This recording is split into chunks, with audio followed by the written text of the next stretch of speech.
Well, Mr. Ace is trying to surprise Jane with a gift of a portrait of himself, for which he's been sitting night, telling Jane he's been going to the office. But the other night, Jane followed him in a taxi and got a lot of circumstantial evidence, which, if we didn't know the facts, would make things look mighty bad for Mr. Ace. This episode takes place the next morning in alternating scenes between the office of Jane's brother Johnny and Mr. Ace's office. But first to Jane and her brother. Listen. Well, sit down, sis. Glad you dropped in. How are you? Oh, so-and-so. How's everything? Oh, so-and-so. How's Ace? Oh, I don't know. You don't know? What do you mean? I don't know how he is. I never see him anymore. You never see... What do you mean you never see him anymore? Well, I just had to come to talk to you about it, Johnny. After all, you're my brother, my own flesh and bones. And if a sister can't come to her brother... Of course you can, but what's up? What's the trouble? I'm trying to tell you if you let me. Well, get to it. What's this about not seeing Ace anymore and all that? Well, to make a long story, it all started the first night after we got back home. We were just finishing dinner, and we had lemon chiffon pie for dessert. And I know how he likes lemon chiffon pie. Oh, is that what the trouble is? Something about your cooking? My No. Well, why bring up lemon chiffon pie? Why don't you get to the... Well, please, Johnny, I'm trying to tell you. Well, go ahead. Well, I know how he likes lemon chiffon pie, and I should have known there was something wrong, because I started to give him a second helping, and he said no, he didn't have time. He had to go to the office. I should have known right then that something was wrong. With the pie? What pie? Well, the lemon chiffon pie you were talking about. No, this has nothing to do with pie. But you said you should have known there was something wrong. I thought you meant with the pie. Why, Johnny, you know how I bake lemon chiffon pies. You know there's nothing wrong with my pie. I know, sis, but I thought you meant there was something wrong with the pie the way you said it. Oh, you're changing the subject. This has nothing to do with pie. Well, then why mention pie? Oh, I'm sorry I did. If I thought you were going to keep harking on it like this, well... I'm sorry, sis. I thought I could come here to have you help me. Well, I will. Do you think you can? Sure, if you'll only get down to facts. Once I have the facts, it's as easy as pie. Oh, there you go again. Will you please not talk about pie? Oh, Jane, it's just an expression. Let's start the whole thing over again. What happened? That's what I want to know. Well, I'm coming to it. Well, he went to the office. I didn't think any more about it, the pie or anything. Then the next night, he went to the office again. I still didn't think anything about it. You can see how dumb I was. Well, the third night, he started to go again, and before he went, Mrs. Benton came over. Mrs. Benton? Who's that? She's a friend of mine. And we sat there and talked after he went to the office. And she told me about a wife whose husband went to the office she knew every night. Well, wait a minute. What's that again? A wife whose husband went to the office she knew every night. It's a little mixed up, but I think I get it. Some woman Mrs. Benton knew, and this woman's husband went to the office every night. Is that it? Well, your way is a little harder, but that's it. Yeah, well, go on, Jane. Well, she told me this other woman called her husband up at the office, and he wasn't there. So I said, well, I don't have to call up my husband. I know he's there. And just to prove it, I called him up. Yes, go on. And he wasn't there. Where was he? I knew you'd ask me that because that's what I was thinking. Where can he be? Well, I found out. You found out where? Well, last night, he said he had to go to the office again, and he went. Well, I followed him. You followed him? Yes, in a taxi. Well, where'd he go? Well, it was so dark I didn't find out the address, but we waited outside, the taxi man and I.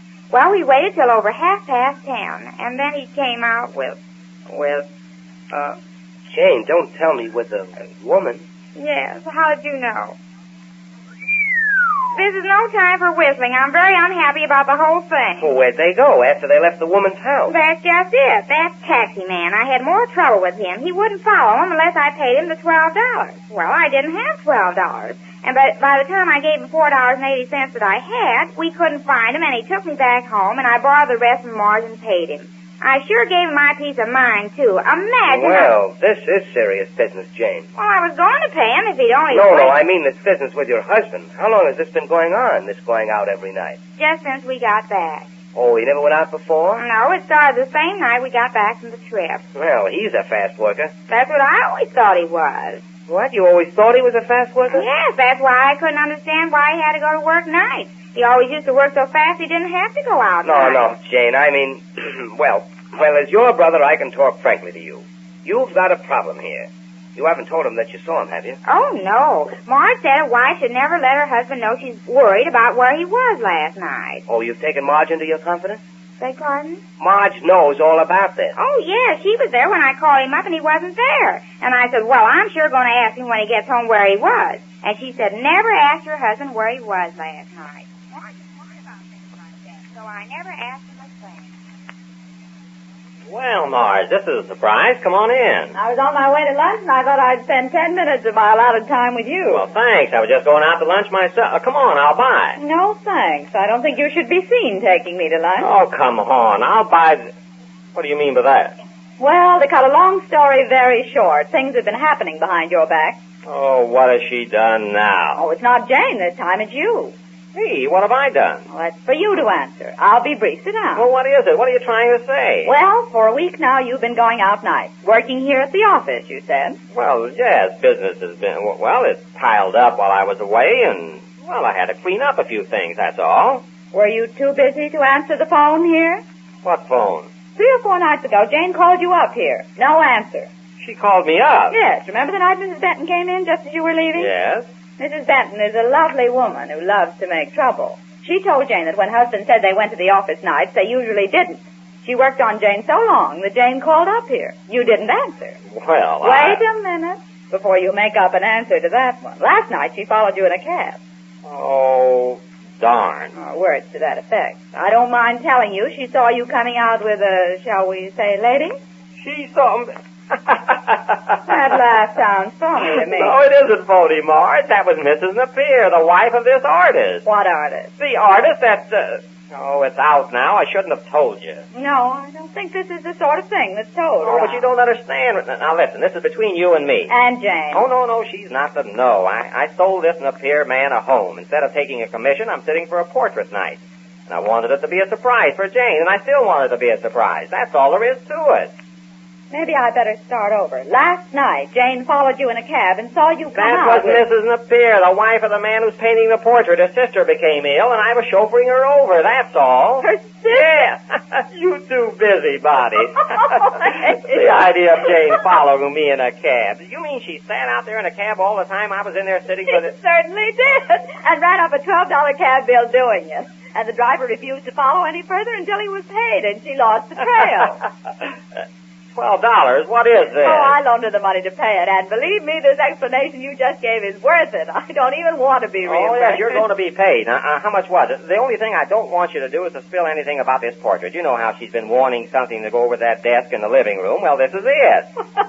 I don't mind telling you, you had me worried, and Jane, too. Well, I'm surprised she didn't say anything to me. Oh, I wouldn't let her. She's just suffering in silence now. She wasn't going to say anything even if you went out tonight. Well, I'm not going out tonight. I knew she was getting a little upset about my going out so much, so I got Napier to let me skip a night. We made a lot of headway last night. Oh, you're not going tonight? No, now listen, Marge, not a word about this, please. Oh, I won't, only I hope you hurry it up before she does something drastic. You know how Jane is.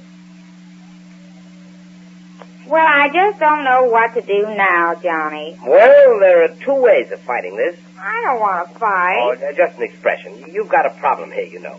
How to hold on to your husband. Now, one way is to beat the other woman at her own game. Beg pardon? To make yourself the alluring type she is and beat her at her own game. You mean like, why don't you call up and see me sometime? No. Well, you can't do that anyhow because you don't know the type she is. But the other way is usually surefire. What other way? Well, you know, sis, the best way to counteract some poisons is with another poison. You mean kill her? Kill? No. Why do you keep jumping at conclusions? But you said poison. Well, it's just an expression. Well, don't use so much expression. Just tell me in words of one cylinder. In words? Yeah, well, here's what I mean. Suppose somebody started calling you up and making a play for you. Me? Yes. Who'd call me up? Why, I'm just a married woman. There's so many prettier women and that men like to call up. Yes, not I me. understand all that, Jane, but... Oh, well, I don't know. I don't see why you should say that. A lot of fellows used to call me up. But you were the one that said it. Oh, yes. Well, you didn't have to say I was right. Now, look, Jane, you don't actually have to have some real person calling you up. It could be me. Well, you're real. But I could call you up while Ace is home, and we could talk like we were making a date or something. Oh, I see. Get it? And that would start the old boy thinking that maybe he'd better stay close to the old fireside. A furnace. We haven't got a fireside. That's very good, Johnny. I see what you mean. And that's what I mean, fighting poison with poison. Give him something to think about. Now, in that Oh, way... no, I can't do it. Why not? He goes out every night. He won't be there to hear me talking. Oh, well, he doesn't go till after dinner, does he? Well, I can call you right after dinner. Well, yes. He reads the paper for a few minutes in the living room after dinner. Then he goes in and gets dressed up. Dressed up? Yes, he's been dressing up in the same new tie every night. He dresses thick and fat.